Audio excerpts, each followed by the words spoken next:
সম্পাদ্য এক, সম্পাদ্য এক। এখন এই সম্পাদ্য এক প্রশ্নটা কি? আপনাদেরকে মজার একটা বিষয় বলি, আমরা যখন আগে পড়তাম না, আমরা হচ্ছে জ্যামিতির এমন অবস্থা ছিল, স্টুডেন্ট লাইফের কথা বলি, প্রশ্ন ভুলে যেতাম কিন্তু ঠিকই সবগুলো মনে থাকতো। তো পরে সময় আমরা চিন্তা করতাম যে রে কোন প্রশ্নের জানি মানে এই প্রশ্নটা জানি কোনটা ভাবতাম। তো এই জন্য স্যার আমাদেরকে আগে প্রশ্ন মুখস্থ করে দিত, বলতে প্রশ্ন পড়লে না তুমি সম্পাদ্য আঁকতে পারবা। আপনারা লেখালেখি বন্ধ, এটা প্রশ্ন, প্রশ্ন কেন লেখেন? এটা বইতে আছে, লেখার কিছু না, এটা বইতে আছে, আপনারা কেন লিখতেছেন? বই তো আপনাদের কাছে আছে, বাড়িতে হলেও তো আছে। প্রশ্নটাকে বুঝেন, সম্পাদ্য একে বলছে যে কোন ত্রিভুজের ভূমি, ভূমি সংলগ্ন একটি কোণ এবং এবং অপর দুই বাহু সমষ্টি দেওয়া আছে, ত্রিভুজটি আঁকতে হবে। দেখেন ভাই, সবচাইতে সহজ জিনিস হচ্ছে কি জানেন? সম্পাদ্য। সম্পাদ্য হচ্ছে আপনাকে কিছু তথ্য দিয়ে দিবে, দিয়ে বলবে যে আপনি এইভাবে একটা জিনিস তৈরি করেন। এখন আপনি কি করবেন? আপনি তৈরি করার পরে কিভাবে তৈরি করছেন এই ব্যাখ্যাটা লিখবেন। তবে সম্পাদ্যে দুইটা জিনিস গুরুত্বপূর্ণ, চিত্রটা সবচেয়ে বেশি গুরুত্বপূর্ণ। চিত্রগুলো যেন একেবারে একেবারে কি হয়, অ্যাকুরেট হয়। পেন্সিলগুলো খুব ভালোভাবে তোলাইবেন আগে, তারপরে ইনস্ট্রুমেন্টগুলো হাতের কাছে রাখবেন, এরপর আপনি আগে আগে শুরু করে দিবেন এবং অঙ্কনের বিবরণটা খুব সুন্দরভাবে লিখবেন। প্রথমে আমরা বিশেষ নির্বাচন লিখি, কি লিখি? চিত্রের উপরে বিশেষ নির্বাচনটা কি? এই যে এখানে যা আছে প্রশ্ন, ওইটাই বিশেষ নির্বাচন, ওইটা থেকে লিখবো। মনে করি কোন ত্রিভুজের ভূমি, আমি ভূমিটাই কি ধরবো? আচ্ছা আমি এই ধরি, কোন ত্রিভুজের, মনে করি কোন ত্রিভুজের কি ভূমি এ, ভূমি সংলগ্ন একটি কোণ নিয়ে বলছে। আচ্ছা আমি একটি কোণ এখানে নিই, কোন একটা নিই,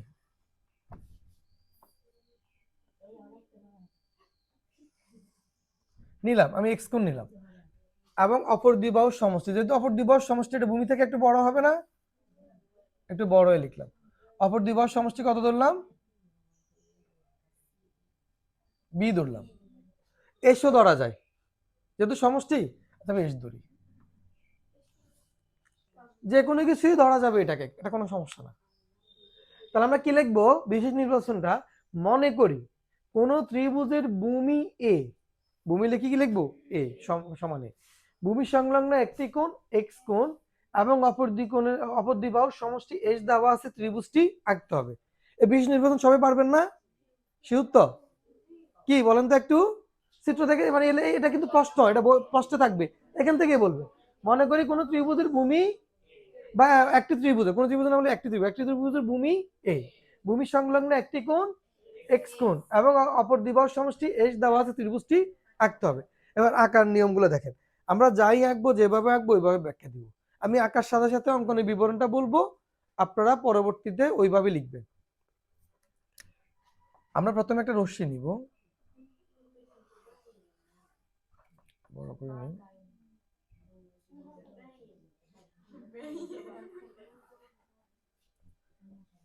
যে কোনো একটি রশ্মি বি নি, রশ্মি রেখাংশ, রেখা বুঝো তো? দুই পাশে যদি এরকম প্রান্ত বিন্দু থাকে তাহলে সেটা হচ্ছে রেখাংশ। এক পাশে প্রান্ত বিন্দু আর এক পাশে যদি এরকম যদি তীর চিহ্ন থাকে তাহলে সেটা হচ্ছে কি? রশ্মি, মানে এই দিকটা অসীম। হ্যাঁ, আর দুই পাশে যদি এরকম তীর চিহ্ন থাকে সেটা হচ্ছে রেখা। রেখা, রেখাংশ, রশ্মি, বুঝছো তো? আমরা বি একটা কি নিলাম?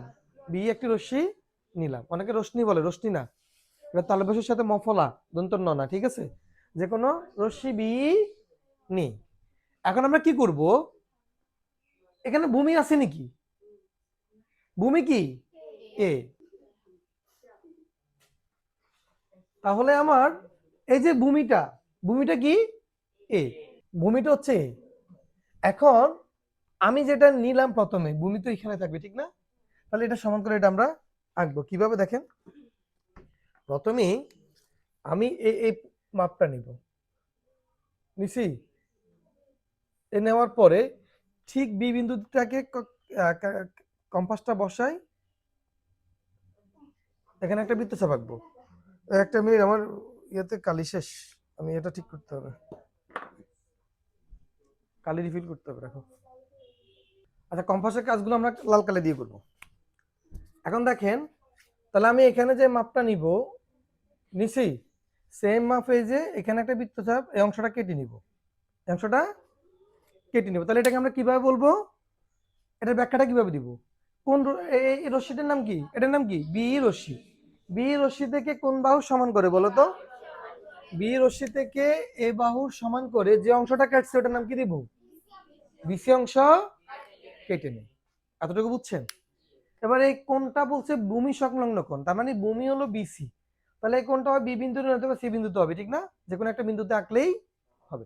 আমরা কোন বিন্দুতে আঁকবো বলেন? কোন বিন্দুতে? বি বিন্দুতে আঁকি।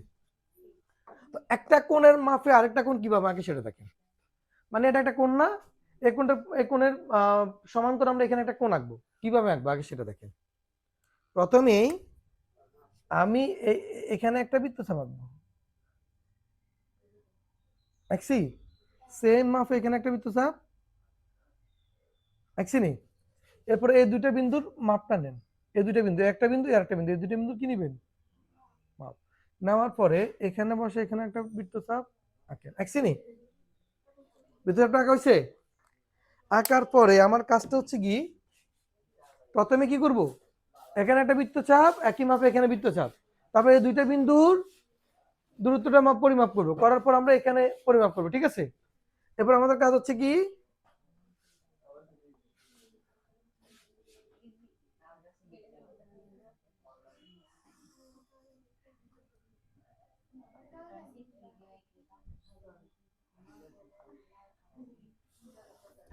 সবাই বুঝছেন?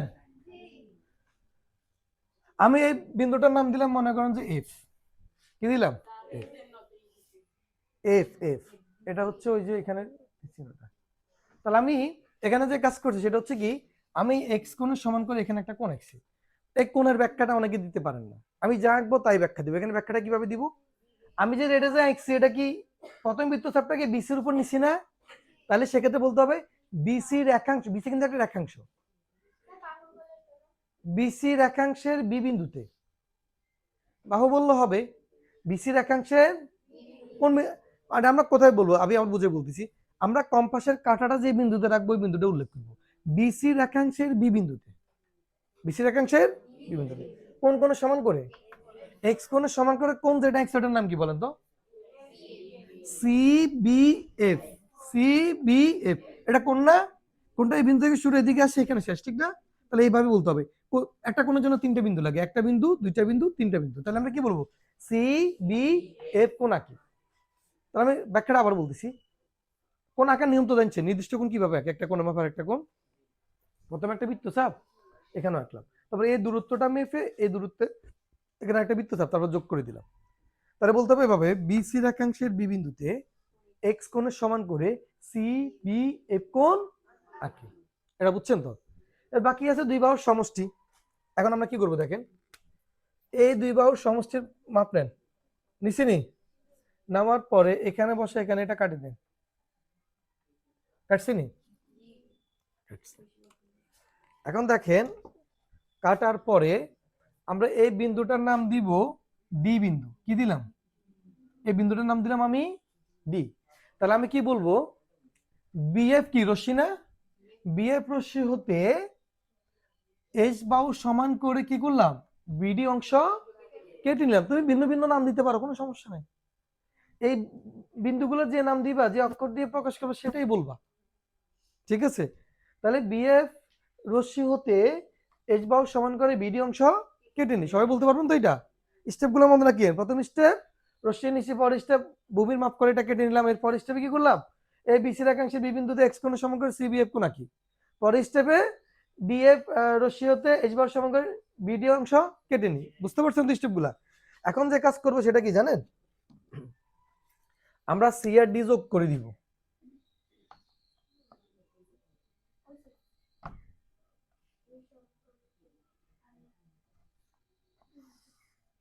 সবগুলো অ্যাকুরেট হওয়া লাগবে। সি আর ডি যোগ করছি নি, ত্রিভুজ কি হয়ে গেছে?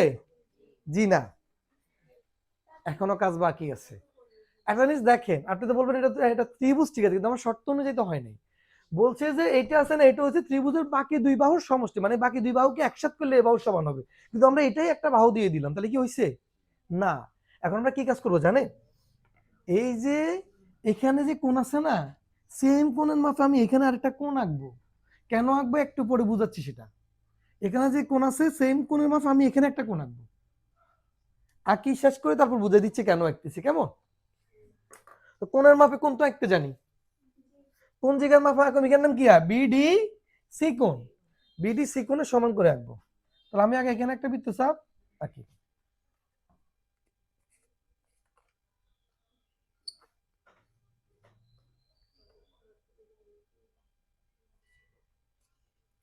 দেখেন এই কম্পাসটা এখানে নিলাম, নিছি, এই ডি বিন্দুটাকে বসে এখানে একটা বৃত্তচাপ আঁকলাম।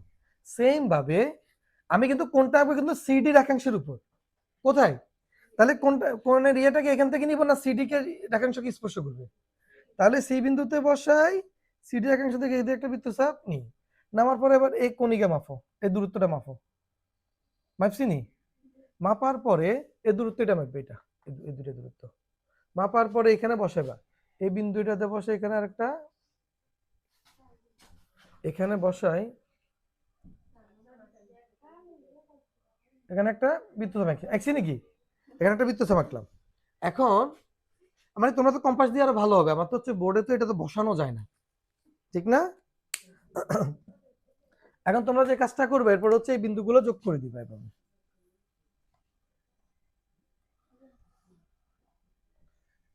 বুঝতে পারছেন? এই বিন্দুর নাম দিলাম এ।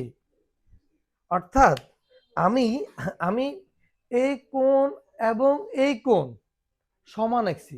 কেন সমান আঁকলাম সেটা বুঝে দিচ্ছি। এই দুইটা কোণ যদি সমান হয় তাহলে এই এসি এবং এডি এই দুটি বাহু সমান না? দুটি বাহু সমান, অর্থাৎ এই ত্রিভুজের এটা হলো ভূমি আর এই দুই বাহুর সমষ্টি, এই বাহুটা সমান না?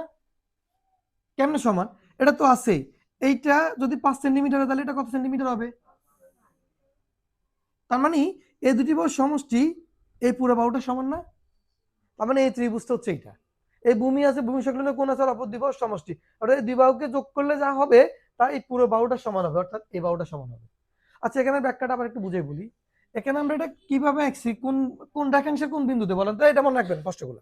কোণের ব্যাখ্যা দিতে কোন রেখাংশের কোন বিন্দুতে কোন কোণের সমান করে কোন কোণ আঁকলাম, কোন রেখাংশের কোন বিন্দুতে কোন কোণের সমান করে কোন কোণ আঁকলাম, তাহলে কোন রেখাংশের, এই প্রশ্নগুলোর উত্তরটা লিখতে এটার ব্যাখ্যা হয়ে যাবে। কোন রেখাংশের? সিডি রেখাংশের। কোন রেখাংশের? কোন কোণের সমান করে? কোণকে সমান করে না, বি ডি সি কোণের সমান করে। কোন কোণের সমান করে? অনেকগুলো দ্বিগুণ, দ্বিগুণ এর পাশে তো দ্বিগুণ বোঝায়, তো দ্বিগুণ বলতে কোনটা এটা বলতে হবে, বি ডি সি কোণের সমান করে। যে কোনো একটা, আমি কোণের নাম কি, ডি সি এ কোণ, আর কি আমি আবার বলি, সিডি রেখাংশের সি বিন্দুতে, কোন রেখাংশের সিডি রেখাংশের কোন বিন্দুতে সি বিন্দুতে কোন কোণের সমান করে বি ডি সি কোণের সমান করে। যে কোন একটা কোণের নাম কি, ডি সি এ কোণ, আর কি সি এ বি ডি কে এই বিন্দুতে ছেদ করে, সি এ বি ডি কে এই বিন্দুতে ছেদ করে, সুতরাং এ বি সি উদ্দিষ্ট ত্রিভুজ। সম্পাদ্য এক শেষ। সবাই কি বুঝছেন? কার কোনো প্রশ্ন আছে এখানে?